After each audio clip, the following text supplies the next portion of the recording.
he'd been, say, wounded in Dallas rather than killed, and gone on to serve 2 full terms. And that's what happens in my novel, Unafraid, which I subtitle A Novel of the Possible. Could you read a section from it? Oh, I'm so glad you asked.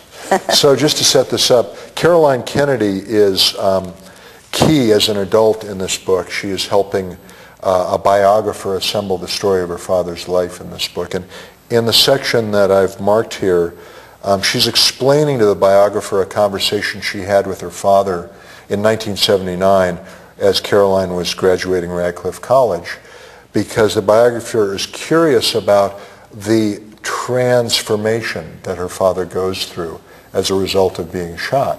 What happened? Why did he change? So Carolyn is paraphrasing her daughter. She's relating this conversation that she had many years earlier with her father, pardon me. And her father is saying, "I never heard the angels sing. What changed me was what happened afterwards. From the moment those shots were fired, everything went absolutely my way. I've told you that old definition of statesman as a dead politician, right? It turns out to work for a wounded politician too. Even the press that had no use for me whatever on November 21st thought I was Moses Revisited on November 23rd. In those first few weeks, whatever Pierre gave them anything from me, they played it as if it were the bravest and most clever thing anyone had ever heard.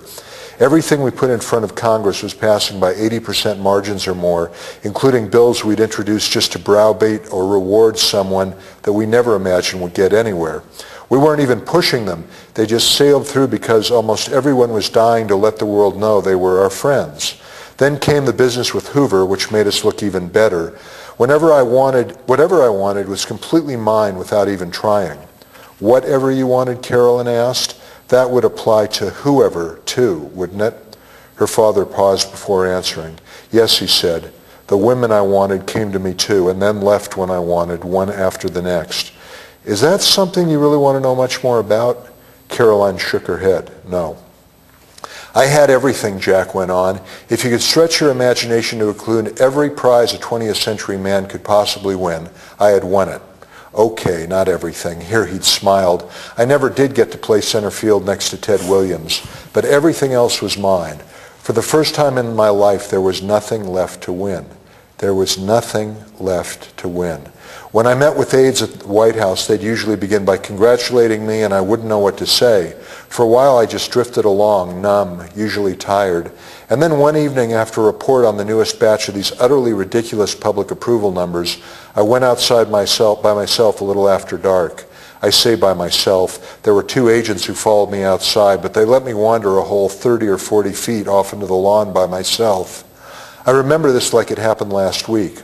The night was clear with a big moon, humid and warm. Except for the crickets and a slight hum of traffic, there was no sound at all. I took my shoes and socks off to let the wet grass cool my feet, and I watched the car lights drifting down Pennsylvania Avenue. After a little while, I turned back to go in. I looked up and saw the immensity of that magnificent building, its windows glowing warm and golden as if I'd never seen it before. I just stood there staring at it until one of the agents called out to ask if I was okay. I nodded. I don't think I could speak. All that came to me, clear and plain, as if you were saying the words to me right now, was, "Is this all there is? Is this it?"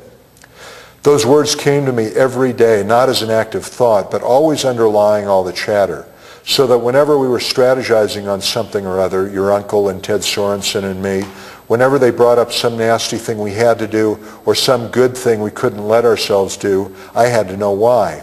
The answer was always the same. It was always about keeping the upper hand. It was about holding on to this power and position we had, maybe getting more, not for our own greater glory, of course not that, but for all the causes we wanted to move forward. But here I was with all the power and position a mortal human being could possibly have, and there was nothing magic about it. No arrival point where you could look around and say, "This is what we've worked so hard for."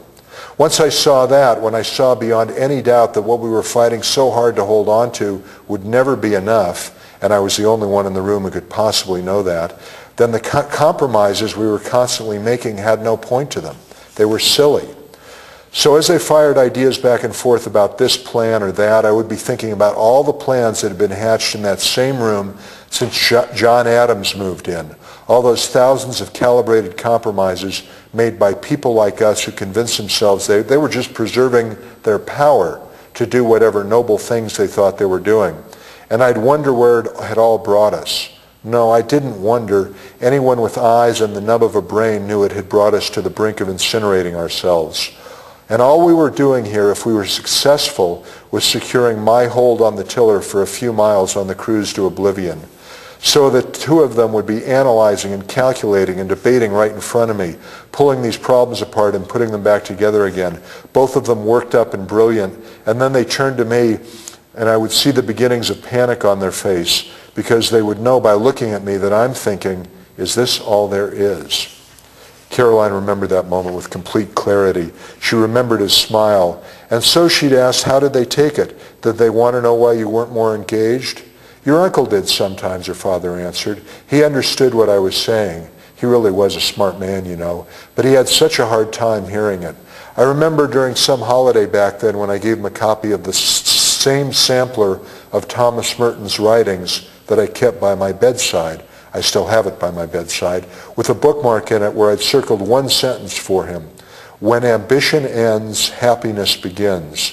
He read it and then looked at me like I just swallowed a goldfish, and he said to me, I didn't realize we were here to make ourselves happy. All this time I thought we were here to do some good for the world. If that still interests you at all, you might consider slumming it in the world the rest of us have to live in. Then he told me to balance my reading of priests with readings of generals, and quoted Bismarck to me about politics being the art of the possible. And that, her father had said, brought us to the heart of things. I just let him finish and looked right back at him and said, what is possible? Where is that line? Because every line gets drawn by men, limited, small-brained, spectacularly fallible men. Everything we claim to know about what's possible is guesswork. What the experts give us is expert guesswork, rooted mostly in a past that doesn't exist anymore.